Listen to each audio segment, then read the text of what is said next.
All right, y'all, so I decided to go up on Amazon and get some carving disc and really give them a try for myself because I see really mixed reviews. Now, if you look at these bad boys, these are like a cheese grater for your fingers, so definitely use caution. And if you're not skilled with the grinder, take your time, get used to them. If you have a variable speed grinder, definitely set that sucker down to where you're not on full speed and don't put it on the bottom speed, obviously. Learn how to use speed according to species. Now, this is a live oak, so I'm not worried about turning the speed down. This is a hardwood, and man, that sucker got to cranking, right? So I had a knot right here. It was about 3 times the size of this bad boy.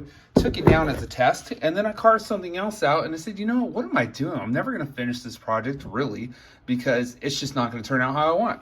So what disc was I using? I was using this guy because this guy, although it has a beveled edge, is actually easier to use to contour things because I don't have to have this tipped down and flat, right? So if I have this flat, I've got to get this flat to the surface to be able to contour, or I'm going to be digging in, unless that's what I'm trying to do.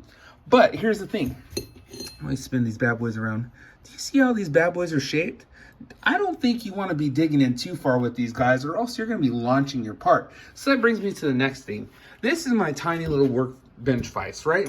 So this guy will go out, you know, I can just keep going like this. No one really cares, right? But I can get something like this in there and vise it down and get a nice grip on it. But this, I'm going to have to turn that over to one of my work tables with the clamping surface and really get a hold on it. Why? Well, when you have something this aggressive, let's step it up to this bad boy right here. Look at that. This is freaking amazing. This is like something out of a Saw movie, right?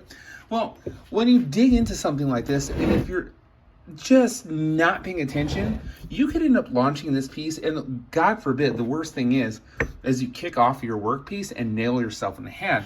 Now, this is another thing. Definitely, I would not use gloves. And some people might say, oh, wear gloves to protect your hands. No, whenever you're using a grinding or anything, wow, that was great, guys. A grinder or anything that has a high rotational spin to it, you don't want to put gloves on where it can catch those gloves and suck your hands into it. Especially this, because, yeah, this is a cheese grater on steroids, guys.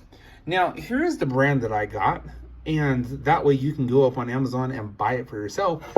Is it a great tool? Yes. Is there anything that they can improve upon? I don't know.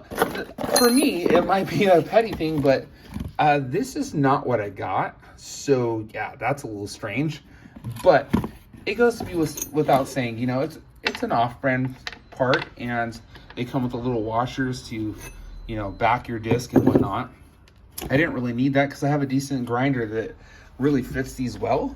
But yeah, if you want to give wood turning, wood grinding, all that stuff a try, and you need some of these, go ahead and pick them up. They're not too expensive.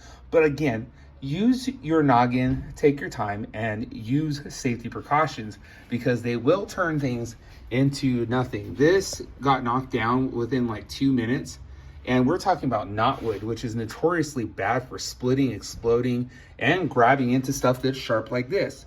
You guys, thank you for following along this long. Subscribe, follow for more, and I look forward to your comments. Like, share, comment, do anything you can to help the channel out, and I look forward to your feedback if you've ever had experience with these guys.